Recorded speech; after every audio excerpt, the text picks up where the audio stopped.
నమస్తే. ఇప్పుడు మీరు చూడబోతున్న వీడియో ఖచ్చితంగా మీకు ఉపయోగపడుతుంది, నచ్చుతుంది కూడా.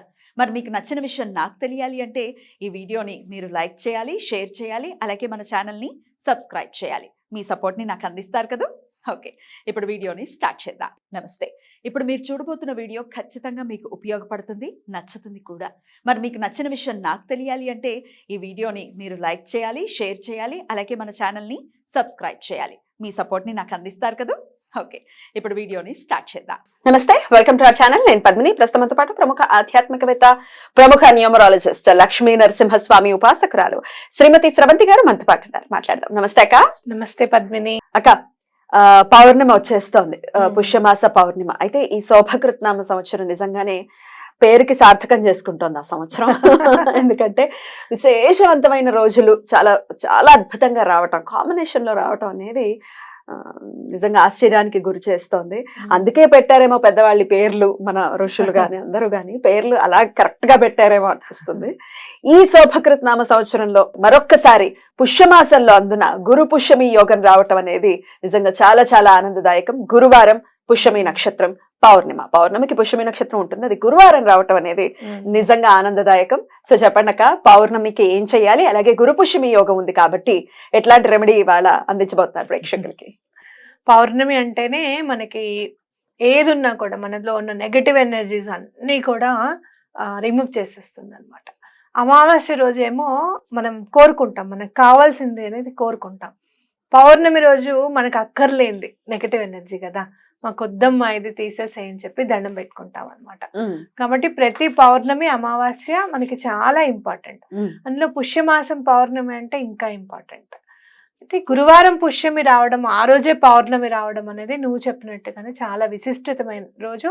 అలాగే మనకి ప్రకృతి మనకి ప్రసాదించింది లక్కీగా అని మనం అనుకోవాలన్నమాట. You are very lucky. Definitely. So మనం ఇప్పుడు ఏం చేద్దాం, ఎప్పుడు కూడా పౌర్ణమి రోజు వచ్చే రెమెడీ చేసుకోవాలి అని మనం చెప్పుకుంటుంటాం. ఫస్ట్ రెమెడీ చెప్పుకుందాం. ఆ రోజు రాత్రి తప్పకుండా కొబ్బరికాయలో దీపం పెట్టండి చంద్రుడికి. మానసిక వేదన అనేది వెళ్ళిపోతుంది. మానసిక వేదన అంటే ఏంటి అంటే పిల్లలు సరిగ్గా చదవట్లేదనో, లేకపోతే డబ్బు సరిగ్గా రావట్లేదనో, మనం వేరే వాళ్ళకి డబ్బులు ఇప్పించాం, ఇంకో దగ్గర నుంచి తీసుకొని ఇప్పించాం, వాళ్ళు సరిగ్గా ఇవ్వకపోతే వీళ్ళు ఆగరు, వాళ్ళు ఇవ్వరు, మన బాధ వర్ణనాతీతం. ఇలాంటి బాధలు ఉంటే ఏవైనా కూడా మానసిక వేదన కిందకి వస్తాయి కదా. ఈ మానసిక వేదన తీసేయి మా జీవితాల్లోంచి అని చెప్పి అమ్మవారికి చక్కగా లలితా పరమేశ్వరికి, వారాహి అమ్మవారికో, శ్యామల అమ్మవారికో దండం పెట్టుకొని చక్కగా కొబ్బరికాయలో చక్కగా నూనె వేసి దీపం పెట్టండి. ఆ దీపం నూనెైనా వేయచ్చు, నెయ్యి అయినా వేయచ్చు, తప్పేం లేదు పద్మిని. శక్తి, ఎందుకంటే కొబ్బరికాయ కనీసం ఒక 200 ml నెయ్యి అయినా పడుతుంది. పెద్దగా ఎంత చిన్నగా తీసుకున్నా చిన్నవి తీసుకోవచ్చు. నేను చిన్నవి తెచ్చుకుంటాను, నేను కూడా చిన్నవి తెచ్చుకుంటాను. చూసి చిన్నది తీసుకుని ఇవ్వమంట. షాప్ అతను అంటారు, అదేంటమ్మా ఎవరైనా పెద్దది ఇవ్వమంటారు, మీరు చిన్నది ఇవ్వమంటారు ఏంటంటే, లేదు దీపం పెట్టాలి అని అంటే అతను పాపం వెతికి ఇస్తారు. అలా చిన్నవి తెచ్చుకోండి, ఎంతైనా కూడా కొంచెం ఎక్కువ పడుతుంది. నెయ్యి వెయ్యలేము అని అనుకుంటే కనుక బాధపడకండి, నూనె వేయండి. కొంచెం అంత ఒక చెంచా నెయ్యి వేసినా కూడా మంచిదే. రెండు కలిపి కూడా చక్కగా పెట్టుకోవచ్చు, ఏం బాధ లేదు. ఓకే, చక్కగా అలా దండం పెట్టుకోండి, దీపం బయట పెట్టండి. అయితే ఇక్కడ మనం నెగటివ్ ఎనర్జీ వెళ్ళిపోవాలి అని చెప్పి దండం పెట్టుకుంటున్నాం కదా, అలా పెట్టుకున్నప్పుడు చంద్రశేఖరాష్టకం చదువుకుంటే చాలా మంచిది. పౌర్ణమి రోజు చాలా మంది లలితా సహస్రం చదివే వాళ్ళు కూడా ఉన్నారు. ఈసారి మీకు సొంత ఇల్లు కావాలి ఖచ్చితంగా అనుకున్న వాళ్ళు ఈ గురుపుష్యమి గురుపుష్య యోగం ఒకటి మనకి కలిసి వచ్చింది. అలాగే పుష్యమాసం పౌర్ణిమ గురువారం వచ్చింది కాబట్టి అమ్మవారికి, లలితా అమ్మవారికి దండం పెట్టుకోండి. తప్పకుండా మాకు సొంత ఇల్లు ప్రసాదించు తల్లి, లేకపోతే కట్టుకుంటున్నారు ఎందుకో ఆగిపోయింది, పని ఆగిపోయింది, luck for both, luck for subscribers and also viewers also. కాబట్టి తప్పకుండా లోన్ రావట్లేదు మనకి అని అనుకున్న వాళ్ళు కూడా తప్పకుండా ఈ రెమెడీ చేసుకోండి. పౌర్ణమి రోజు బయట దీపం పెట్టేసేసి అమ్మవారికి సహస్రనామం చదువుకోవడం. ఎప్పుడైతే కొబ్బరికాయలో దీపం పెడతామో నెమ్మదిగా చదువుకున్నా మనకి బాధ లేదు. అది అది వెలుగు. కొంచెం గాలికి కొండెక్కకుండా చూసుకోవాల్సిన బాధ్యత మనదే. కాబట్టి అక్కడే కూర్చొని ఎక్కడైతే దీపం పెట్టుకుంటున్నామో అక్కడే కూర్చొని అమ్మవారిని చదువుకోవచ్చు అనమాట. Right. మీరు పాలు ఎలాచి కలిపిన పచ్చి పాలు నైవేద్యం పెడితే చాలా మంచిది. Beautiful. ఇక్కడ గురువారం మళ్ళీ వస్తుంది కాబట్టి గురువుని కూడా పూజిస్తే చాలా మంచిది. తప్పకుండా. దానికన్నా ముందు ఈ కొబ్బరికాయని ఏం చేయాల్సి ఉంటుంది అక్క తర్వాత? తర్వాత నిర్మాల్యంలో వేయడమే. నిర్మాల్యం మొత్తం అది ఘృతం అయిపోతుందా? చాలా అసలు మనకి అమేజింగ్. నైట్ అంతా ఆల్మోస్ట్ మీరు 7:30కి చంద్రోదయం అవుతుంది కదా, 7:30కి పెట్టారనుకోండి, ఆల్మోస్ట్ నేను చూసిన దాన్ని బట్టి 11:30 వరకు, చిన్న దాంట్లో అయినా కూడా 11.5 hours వరకు, అంటే 11:30 వరకు వెలుగుతూనే ఉంది. Beautiful beautiful. సో చాలా బాగుంటుంది. మీరు మానసిక ప్రశాంతత అసలు ఆ కొబ్బరికాయల్లో తెల్లగా ఉండి జ్యోతంతా చక్కగా బంగారు వర్ణంలో ఎంత బాగుంటుందంటే ఒకసారి పెట్టుకోవాలి. సమస్యతో సంబంధం లేకుండా మనం ఒకసారి పెట్టుకోవాలి, సేవ చేయాలి. అద్భుతం అక్క. ఇక గురువుని ఎలాగా? గురువుని ఎట్లా మనం పూజించుకోవాలి అని అనుకుంటే గనక మీరు శ్రీపాదుల వారిని సిద్ధమంగళ స్తోత్రం చదువుకోవచ్చు, గోరకష్టోద్ధారణ స్తోత్రం చదువుకోవచ్చు. ఇవాళ కొత్తగా నేను శ్రీ గురుపాదుకా స్తోత్రం అని ఉంటుంది. పాదుకా స్తోత్రం, గురుపాదుకా స్తోత్రం అని ఉంటుంది. ఎందుకంటే గురువుని పూజించాలి అంటే ఆయన పాదుకలు ఇంపార్టెంట్ మనకి ఎప్పుడు కూడా. ఎందుకు చెప్పు, కాళ్ళలో పట్టేసుకున్నాను అనుకో ఎక్కడికి వెళ్ళలేరు, అలా శరణ కదలేరు అనమాట, ఇంకా మన దగ్గరే ఉండిపోతారు. కాబట్టి తప్పకుండా పాదుకలు అనేవి చాలా ఇంపార్టెంట్. అందుకని గురుపాదుకా స్తోత్రం చదివితే చాలా బాగుంటుంది అనమాట. ఒకసారి మాకు మరి వినిపిస్తారా? తప్పకుండా. ఆ విఘ్నేశ్వరుని పాద పద్మములకు నమస్కరిస్తూ శ్రీ గురుపాదుకా స్తోత్రం.